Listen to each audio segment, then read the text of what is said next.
Hello students, good morning. In the last session we studied about persuasive writing. We studied its meaning and definition, the three parts of persuasive writing, which included ethos, logos and pathos. We also studied the examples of persuasive writing and the objectives that are behind it. Then we discussed the key feature and techniques. We also studied in detail the structure and layout of persuasive writing, that was the table that we did. And then we did the classification of persuasive writing, in which we studied that there are two types: direct request organization, which is also known as deductive approach, and the second one is indirect request organization, which is also known as inductive approach. Today in this session we will be starting with persuasive writing techniques. Further we will discuss about the sentence that could start and can be effective. Then we will discuss the strategy. So starting with persuasive writing techniques, as you can see, there are few pointers that are given, which are as follows: setting persuasive moods, assert your dominance, becoming trustworthy, finding common ground, being unique, confidence, enthusiasm, and then logos, pathos and ethos, which we have already studied. The same thing will come again. So now we will study all of these in detail. Starting with the first one, which is setting persuasive moods.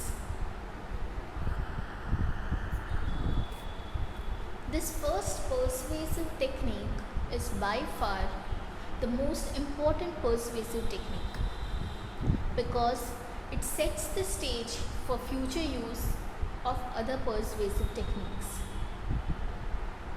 The first step to a proper persuasion is getting the person whom you are persuading in a positive mood.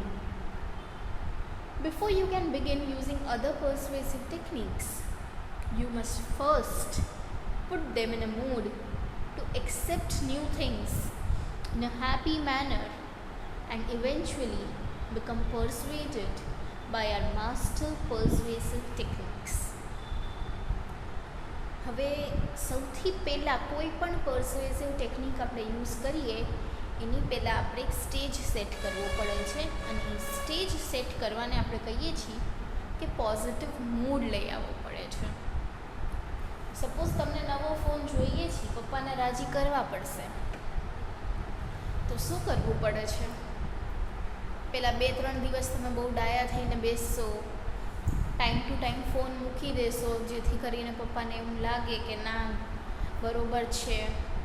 એને ખુશ કરવાની બધી રીતના try કરશો.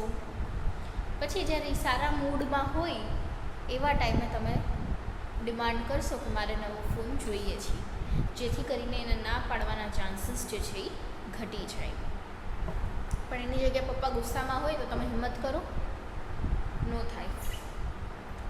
એવી જ રીતે મમ્મીને મનાવવું છે કે બારે ફ્રેન્ડ્સ ભેગું જવું છે ફરવા, મમ્મી ના પાડે છે, તો તમે શું કરશો? એને કિચનમાં હેલ્પ કરાવવા વયા જશો.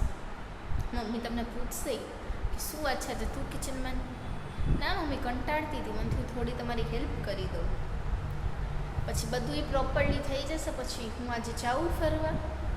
એટલે તમે એક મૂડ ક્રિએટ કર્યો જેનાથી એ ખુશ રહે, અને એના પછી તમે તમારી વાત મૂકો છો, જેથી કરીને ના આવવાના ચાન્સીસ ખૂબ જ ઓછા થઈ જાય છે. તો આ તો તમે બધા પહેલેથી કરો જ છો, એટલે મૂડ બનાવવો એ સૌથી ઇમ્પોર્ટન્ટ છે. Second is assert your dominance. Asserting your dominance is an important persuasive technique because it allows you to be the master of the conversation. Every conversation will have a more dominant person, and becoming this person is essential to your persuasive techniques.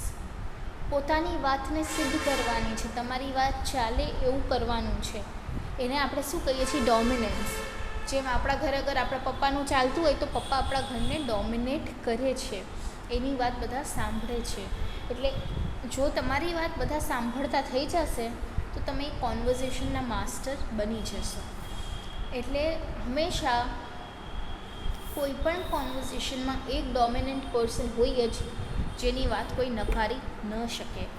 અને આવા person જો તમે હશો તો એ તમારી technique માટે ખૂબ જ હેલ્પફુલ છે. તમારી વાત બધાય જલ્દી માનશે. Third is becoming trustworthy. Becoming trustworthy gives your persuasive techniques a higher success rate. Persuading someone is much easier when one trusts you. Persuading a stranger to do something for you is much harder than persuading a close friend because of this persuasive technique. When you are considered a trusted friend, people are more likely to accept your persuasive techniques and give into your argument. સૌથી વધારે successful rate અગર કોઈ પર્સ્યુએસિવ ટેકનિકની રહી હોય તો એ આ છે કે તમારે ટ્રસ્ટવર્થી બનવું પડે. તમે કોઈ પણ માણસ જે તમને ટ્રસ્ટ કરતું હોય તમે એને જલ્દીથી કન્વિન્સ કરી શકશો. તો ઓબ્વિયસ છે ને, એક સ્ટ્રેન્જરને તમે જલ્દી ન કન્વિન્સ કરી શકો કેમ કે એને તમારા ઉપર વિશ્વાસ ન હોય. પણ તમારું કોઈ ક્લોઝ ફ્રેન્ડ હોય તો એને તમે જલ્દી કન્વિન્સ કરી શકો. કે કન્વિન્સ કરવાની જરૂર પણ ન પડે, તમે કહો અને એ વાત માની લે કેમ કે એને તમારા ઉપર વિશ્વાસ હોય છે. Finding common ground. A great persuasive technique is finding a common ground. Become one with the person you are persuading. This will make you much more in sync with the person you are persuading. Persuasive techniques can become more successful when you remind the person you are persuading that you are just like them. This persuasive technique works especially well in advertising. હવે તમે add જોતા હશો, ઠીક છે, specially ઓલા fairness ક્રીમ્સની, તો એમાં શું દેખાડે છે કે યા પછી સનસ્ક્રીન ક્રીમ્સની તમે જે એડ જુઓ છો, બહાર નીકળો છો એટલે સનથી ટેન થઈ જાઓ છો અને પછી તમે ક્રીમ યુઝ કરો છો ને હવે સનનો કોઈ ઇફેક્ટ નથી. યા તમને પિમ્પલ વાર નીકળે છે, તમે ક્રીમ લગાડો છો તો પિમ્પલની પ્રોબ્લેમ દૂર થઈ જાય છે. યા હેરફોલ ખૂબ થાય છે, તમે શેમ્પૂ યુઝ કરો છો તો હેરફોલ બંધ થઈ જાય છે. તો આ શું કરે છે? તમને દેખાડે છે કે અમે પણ તમારી જેમ એ જ પોઝિશનમાં છીએ. જો તમને ટેનિંગની પ્રોબ્લેમ છે તો અમને પણ છે, જો તમને પિમ્પલની પ્રોબ્લેમ છે તો અમને પણ એ જ છે, જો તમને હેરફોલની પ્રોબ્લેમ છે તો અમને પણ એ જ છે. એટલે તમારી સાથોસાથ એ લોકો લે છે અને તમને એક વખત દેખાડી દે કે અમે પણ તમારી જેમ સેમ પોઝિશનમાં જ છીએ, પણ અમે એ પોઝિશનથી નીકળવા આ વસ્તુ કરીએ છીએ, તો તમે પણ એ વસ્તુ કરવા કન્વિન્સ થઈ જશો. એટલે આ ટેકનિક જે છે ફાઇન્ડિંગ કોમન ગ્રાઉન્ડ, એટલે તમે ભાઈ એક જ સરખા જગ્યાએ ઊભા છો અને એમાંથી તમારે બેય સાથે નીકળવાનું છે જ્યારે એ વાત આવે છે, એ પર્સ્યુએસિવ ટેકનિક ઇફેક્ટિવ રહે છે અને સૌથી વધારે તમારે એડવર્ટાઇઝિંગમાં કામ થાય છે. એટલે આપણે આમાં સામેવાળાને કન્વિન્સ કરીએ છીએ કે તમે જે પ્રોબ્લેમ ફેસ કરો છો એ જ પ્રોબ્લેમ અમે પણ ફેસ કરીએ છીએ અને એમાંથી આપણે સાથે નીકળવા માટે આ વસ્તુ કરી શકીએ એમ છે. એટલે એ લોકો તરત કન્વિન્સ થઈ જાય છે. Next is being unique. An expert persuader is always unique in persuasion techniques. If you go tell someone that you can offer them something new and unique, they will be more inclined to accept your offer. Finding a way of being unique is very important to your persuasive techniques. Again, this persuasive technique is often very successful in advertising. હવે एड्सમાં તમે એ વસ્તુ પણ જોતા હશો કે ये हमारा unique formula है, यूनिक प्रोडक्ट है. તો એમાં શું હોય છે, તમને જ્યારે કોઈક વસ્તુ એમ કોઈ માણસ એમ કહે છે કે હું તને એક એવી વસ્તુ દેખાડીશ જે બાકી બધા કરતાં યુનિક છે, તો તમારી ટેન્ડન્સી જે છે એની વાત માનવાની વધારે થઈ જશે, કેમ કે તમને કંઈક નવું એમાંથી મળશે. એટલે એક યુનિક વે હોવો જોઈએ તમારી વાત મૂકવા માટે, યા તમારી પ્રોડક્ટમાં એક યુનિક વસ્તુ હોવી જોઈએ જેનાથી તમે ઓડિયન્સને જલ્દી કન્વિન્સ કરી શકો. આ પર્સ્યુએસિવ ટેકનિક પણ વધારે પડતી એડવર્ટાઇઝિંગમાં યુઝ થાય છે. Next is confidence. This persuasive technique is not only one of the most effective, but it is also the simplest. To get someone to respect you, be confident. When trying to use persuasive techniques, confidence is the key. However, it is important to understand that there is a very thin line of difference between confidence and arrogance.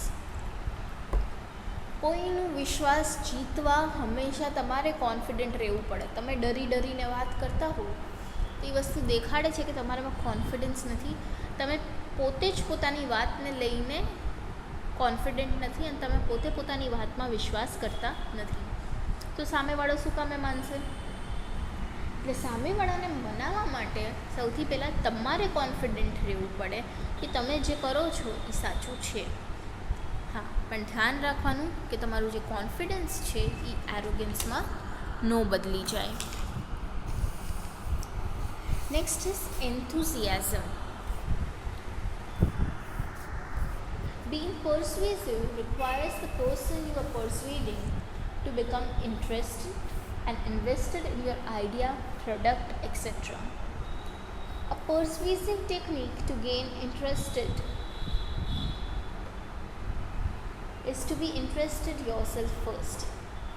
A smile can help one master this technique to a great extent. હવે કોકને convince કરવા માટે પહેલાં તમારે પોતે પોતાના આઈડિયાથી યા પ્રોડક્ટથી convince થવું પડે. એના માટે તમે પોતે જ્યારે ઇન્ટરેસ્ટ લેશો તો સામેવાળો વ્યક્તિ પણ તમારી વાતમાં ઇન્ટરેસ્ટ લેશે. જો તમે જ એકદમ ડલ રીતના વાત કરતા હો તો સામેવાળો પણ શું કામ કરે? હવે હું તમારી સામે આવીને એકદમ રોબોટની જેમ બોલવા માંડું, smile can help one master this technique to a great extent.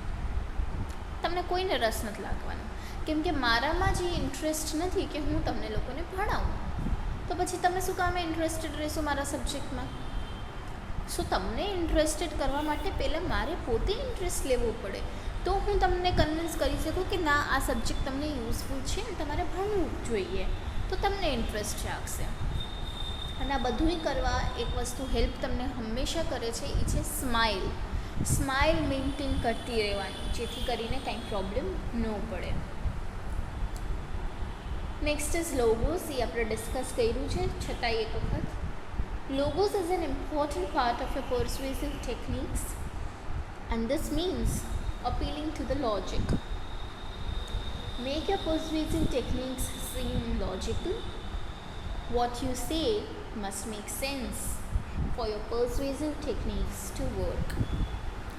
Humans love a logical mathematical equation for success. લોજિકની સાથે તમારે વાત કરવાની. લોજિક ન હોય તો એ કંઈ કામની વાત થતી નથી. માણસોને હંમેશા લોજિક યા રીઝન્સ ગમે છે, એટલે આપણે વાત સમજાવીએ છીએ, પ્રોડક્ટ વેચીએ છીએ, તો એની પાછળનો લોજિક પણ સાથે કસ્ટમરને સમજાવવો જોઈએ. Pathos. A very important persuasive technique is pathos. As discussed earlier, pathos is appealing to human nature and emotions. A great way to persuade anyone is to make them emotional, and after appealing to the emotions, all other persuasive techniques will work.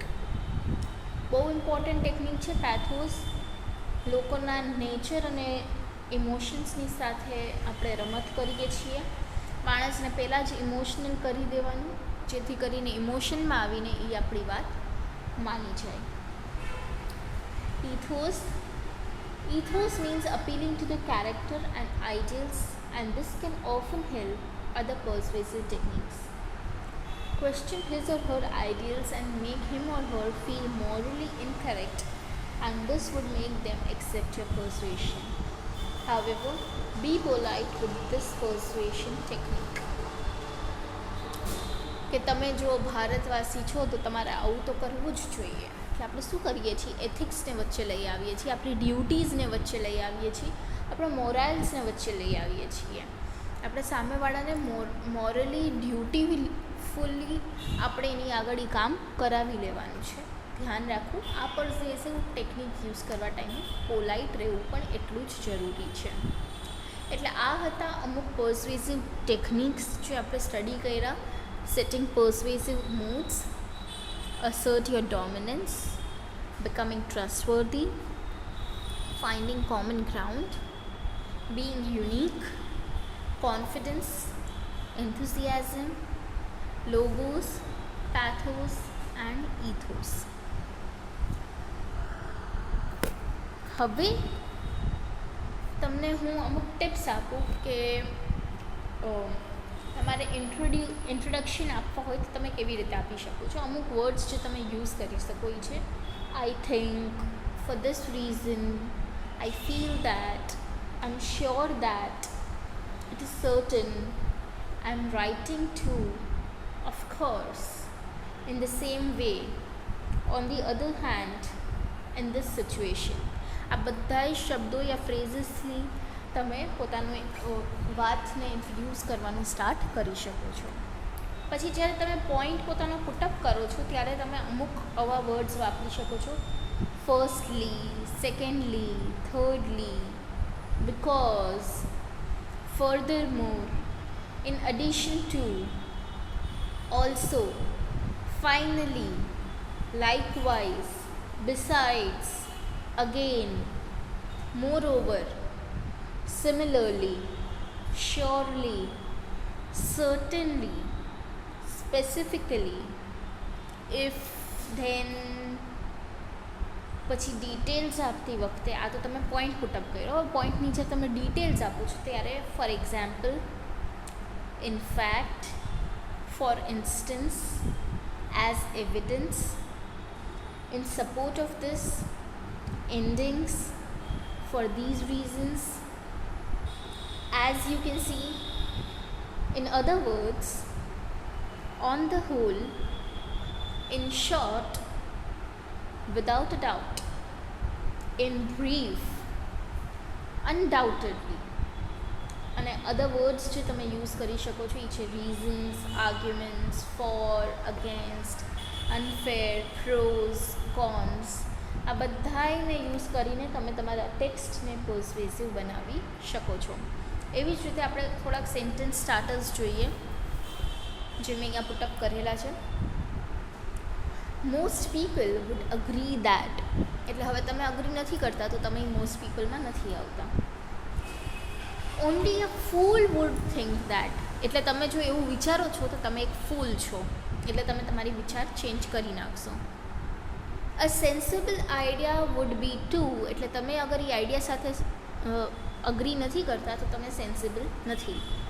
We all know that. Doesn't everyone know that?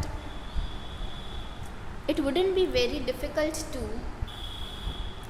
Naturally, I feel that, and here are two reasons why. આ સિવાય તમે ઘણાય કરી શકો છો, જેમ કે the real truth is that. Surely you would agree that everyone knows that. Are we expected to? આવા બધાય સેન્ટેન્સથી તમે સ્ટાર્ટ કરી શકો છો, જેથી કરીને એના માઇન્ડમાં પહેલાં જ ફિટ થઈ જાય કે એ ખોટા છે અને તમે સાચા. આના પછી આપણે પર્સ્યુએસિવ રાઇટિંગ સ્ટ્રેટેજી સ્ટાર્ટ કરશું.